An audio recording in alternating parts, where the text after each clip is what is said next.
এটা কি বানিয়েছে, কেন বানিয়েছে পুরো ভাই সিনেমাটা, মানে এই ট্রেলারটা কি হয়েছে ওয়েলকাম টু দ্য জাঙ্গলের ট্রেলারটা। দলের মেহেন্দি ভাই ডায়লগ দিচ্ছে, আমি মানে ডায়লগটা কি রকম লাগছে না, অদ্ভুত। মানে ও মনে হচ্ছে যেন মুখ খুলে কথাই বলছে না, হয়তো অন্য কিছু বলেছে, পরে ওটাকে ডাব করিয়েছে।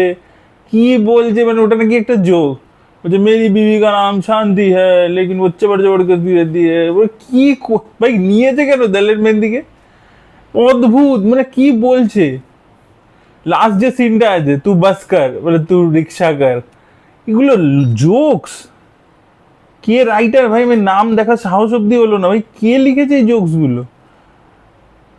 মানে এবং এই ঢুঁড়তে রহে যাওগে এই সেম কনসেপ্টের ওপর, যে একটা ফেক সিনেমা বানাচ্ছে যেটা ফ্লপ করবার জন্যই বানাচ্ছে, এই জিনিসের ওপর ঢুঁড়তে রহে যাওগে is a much much funnier film, যেটা একটা হলিউডের সিনেমা থেকে ইন্সপায়ার্ড ছিল।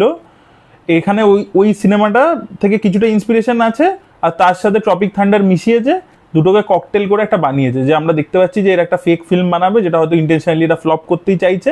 এবার সব ফ্লপ স্টার কাস্টদেরকে নিয়ে ছবিটা বানাচ্ছে, এবার একটা জায়গায় শুটিং করতে যাচ্ছে। এবার সেই গ্রামে অক্ষয় কুমারের কোনো একটা পাস্ট কানেকশন আছে, কারণ আমরা জানি অক্ষয় কুমারের ডাবল রোল হতে চলেছে। তো অক্ষয় কুমারের একটা, দেখবেন রবীন্দ্র ট্যান্ডন বলেছে 20 সাল সে তুম কাহাতে, তো ওই বয়স্ক বাবার যে চরিত্রটা অক্ষয় কুমার যেটা আছে, তার সাথে আর কি কোনো একটা কানেকশন আছে, তাকে হয়তো জেলে ফেলে আটকে রেখেছে। তো এরা আর কি ওখানে গেছে, এবার ভুল করে জড়িয়ে পড়েছে। এবার গ্রামের লোকেরা ওখানে অত্যাচারিত, জ্যাকি শ্রফ ভিলেন। এবার ওদেরকে জ্যাকি শ্রফকে হারাতে হবে। এবার ইনিশিয়ালি ওরা জ্যাকি শ্রফকে কনভিন্স করবার চেষ্টা করছে যে না, ওরা যে শুটিং করতে এসেছে, ওরা অ্যাক্টার ক্রু মেম্বার্স।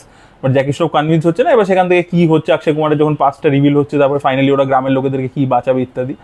দেখুন, লুক অ্যান্ড ফিল ওয়াইজ এই যে ছবিগুলো, ধামাল, ওয়েলকাম, এই রিসেন্ট যেগুলো হচ্ছে, ওয়েলকাম টু দ্য জঙ্গল বা ধামাল 4-এরও যে পোস্টার দেখবেন, প্রচণ্ড প্রচণ্ড ওভার পলিশড, পুরো জিনিসটা আর্টিফিশিয়াল মনে হয়, কোনো রিয়ালিটির সাথে কোনো দূর দূরাত্ম অব্দি কোনো কানেকশন নেই, কোনো ইমপারফেকশন নেই, সব একদম পারফেক্ট। ঠিক আছে, কোনো জায়গায় মানে কি কি লাইন্স লেখা হয়েছে, এগুলো কে মানে। আর এই ছবিটাতে ক্যারেক্টার ইন্ট্রোডাকশনই তো চলে যাচ্ছে। আমি দুটো জিনিস দেখেছি ওয়েলকামের প্রত্যেকটা প্রমোশনাল মেটেরিয়ালে, প্রডিউসারদের নাম চলে হচ্ছে 30 সেকেন্ড ধরে, আর ক্যারেক্টার ইন্ট্রোডাকশন চলে 1 মিনিট ধরে। 4 মিনিটের উপর ট্রেলার হয়েছে, 4 মিনিটের উপর ট্রেলার হয়। তার মধ্যে এই সব স্টারকাস্টের ব্যাপারে অলরেডি আমরা সব জানি, তাদেরকে 1 মিনিটের উপরে ধরে খালি ইন্ট্রোডাকশন করে যাচ্ছে, একটা গানের মধ্যে দিয়ে ওরকম আর কি সুরে সবাইকার নাম বলে যাচ্ছে বলে যাচ্ছে বলে যাচ্ছে, সে হলো। আর লাস্টে দেখবেন প্রডিউসারদের ক্রেডিট আসছে, মানে অ্যাকচুয়ালি ছবিটা আটকে আটকে গেছে, যারা প্রথমে ব্যাক করছিল জিও স্টুডিওস তারা পালিয়ে গেছে। এবার টাকা তখন এর থেকে ওর থেকে যত ভুল ভাল লোকেদের থেকে টাকা নিয়েছে, এবার তাদেরকে ক্রেডিট দিতেই হবে। তো দেখবেন অনেকগুলো প্রডিউসারের নাম পর পর পর পর আসছে, দিয়ে চলছে চলছে চলছে। এবং ভাই বলে দাও তাহলে, এবার থেকে একটা করে লিখে দাও স্ক্রিনের মধ্যে যে এখানে হাসতে হবে, কারণ কোনোটাতে হাসি পাচ্ছে না। যখন অক্ষয় কুমারকে সাইন করতে গেছে, ঠিক আছে, তখন যে বলছে কিতনে কা, যে ভাজি তরকারি লেনে, ওগুলো তো হাসিই পাচ্ছে না। ঠিক আছে, এবং খালি মিউজিকটা, ওই একটা মিউজিক ওদের কাছে থিম মিউজিক আছে, সেটা চলছে। বা দেখবেন ওই যে ঘোড়ার গাধার, ঠিক আছে, ওই যে পেন্টিংটা যেটা খুব পপুলার আর কি, যেটা নিয়ে প্রচুর মিমস ইত্যাদি হয়, সেটাকে একটা মানে তার সিকুয়েল বানিয়ে ওটাকে প্রেজেন্ট করছে আরশাদ ওয়ারসি করছে।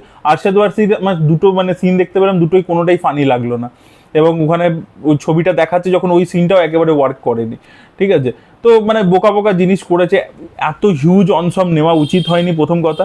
সেকেন্ড হচ্ছে প্রত্যেকের করার কিছু থাকবে না, কিছুই থাকবে না, তো কোনো জিনিসটাই ওয়ার্ক করছে না। তবু আমি বলবো টিজারে একটা ডায়লগ ছিল যে তু মারনে মে জান ডাল রা, মারনে মে কোই জান ডালতা হ্যায়, তবু একটা জিনিস এ ছিল। এখানে তো কোনো জায়গাতেই আমার সেরকম হাসি পেলো না। যদি বলেন যে ওই একটা জায়গায় আর কি একটু ছবিটা নিজেকে সিরিয়াসলি নিচ্ছে না, মানে জ্যাকলিন বলছে ম্যায় কিউ হো পিকচার মে, বলছে তুম গ্ল্যামার কে লিয়ে হো, এইগুলো এক আধটা তবু আপনি বলতে পারেন যে তবু হালকা একটা স্মাইল আনতে পারে মুখের মধ্যে, যে ছবিটা অ্যাওয়্যার, সেলফ অ্যাওয়্যার আর কি, যে নিজেকে মকরি করছে। বাট জিনিসটা ঠিক করতে পারিনি। মানে দেখুন না, এই রাজপাল যাদব আর কিকু সারদা এরকম জড়িয়ে দুজনে গুলি চালাচ্ছে, এবার ও যেহেতু মোটা ওর ওপরে চলে আসছে, এটা নিয়ে কমেডি টিপিক্যাল জিনিসপত্র। ইয়ে জওয়ানি তো হিস কোনা হয়, ওই যে ছবিটা, সরি ইয়ে জওয়ানি বলছি, হ্যাঁ জওয়ানি তো ইস কোনা, এই যে ছবিটা এলো, ওখানেও দেখবেন এই মোটা জোকস, ফ্যাট শেমিং জোকস, ভুল ভাল যেগুলো 90s ব্যাকডেটেড অবসোলেটেড জিনিসপত্র, সেগুলোকেই এরা এখনো জোকসের নামে চালিয়ে যাচ্ছে আর কি, যেগুলোতে অ্যাকচুয়ালি পাবলিক হাসেও না, উল্টে অফেন্ডই হয়ে যায়। তো এই যে কমেডি ছবিগুলো আসছে, জুন মাসেই আসছে ওয়েলকাম টু দ্য জঙ্গল, এটা দেখুন ডিজাস্টার হবে। ঠিক আছে, ফ্র্যাঞ্চাইজের জন্য হয়তো কিছুটা একটা ব্যবসা করতে পারে, বাট হাউসফুল 5 তো দেখছেন কি অবস্থা হয়েছে। কমেডি ফিল্ম, এই ধরনের কমেডি ফিল্ম যেগুলো আউটডেটেড হয়ে গেছে, সেগুলো কোনোটাই ওয়ার্ক করছে না। এবং ধামাল 4-এর ক্ষেত্রেও কিন্তু সেম জিনিসই হতে চলেছে। তো দেখা যাক আর কি এই ছবিগুলো আদৌ ওয়ার্ক করে কিনা। আমার মনে হচ্ছে ওয়ার্ক করবে না, এগুলো কোনোটাই এখন আর এই ধরনের কমেডি ছবি ওয়ার্ক করবে না। এবং অক্ষয় কুমার ওই যেহেতু অজয় দেবগন ফ্র্যাঞ্চাইজ করছিল ব্যাক টু ব্যাক বলে, তাই নিজেও করতে গেছে, কিন্তু সেগুলো মানে কোনোটাই মানে ল্যান্ড করাতে পারছে না আর কি। আপনি দেখুন না, অক্ষয় কুমার হাউসফুল করলো, চললো না, ফিফথ পার্টটা একেবারে আন্ডার পারফর্ম করেছে। এটার ক্ষেত্রেও সেম জিনিসই হবে আর কি। আর হেরাফেরি 3 তো অন্যদিকে তৈরি হচ্ছে না, সে তো বিভিন্ন রোজই শুনি কিছু না কিছু কন্ট্রোভার্সি লেগেই আছে হেরাফেরি 3-কে কেন্দ্র করে, তো সেটাও হচ্ছে না। আর এছাড়া দেখা যাক ভাগাম ভাগ 2টাকে নিয়ে কীরকম চটকে। এবার আমি যে আপকামিং যাই কমেডি ফিল্ম আসছে বলিউডের থেকে, কোনোটার থেকেই কোনো রকম এক্সপেকটেশন রাখছি না, সেটা ভাগাম ভাগ 2 হোক, সেটা হেরাফেরি 3 হোক, যাই হচ্ছে আমি আর এক্সপেকটেশন রাখছি না। এই মন্দার বাজারে আমি তবু বলবো ভূত বাংলা এগুলোর থেকে অনেক বেটার ছিল আর কি। ভূত বাংলায় তবু একটা বেসিক লেভেল অফ হিউমার কিন্তু ওয়ার্ক করেছিল, তাই জন্য ছবিটা একটা সার্টেন লেভেল অফ কালেকশনও করতে পেরেছে। কারণ এই মন্দার বাজারে যেখানে এই জোকসের অবস্থা হয়ে গেছে, এই ওয়েলকাম টু দ্য জাঙ্গল দেখতে পাচ্ছি, বা ধামাল 4-এরও শুক্রবার ট্রেলার আসবে, তখনই দুধ কা দুধ পানি কা পানি হয়ে যাবে যে ওটারও কি অবস্থা হয়েছে।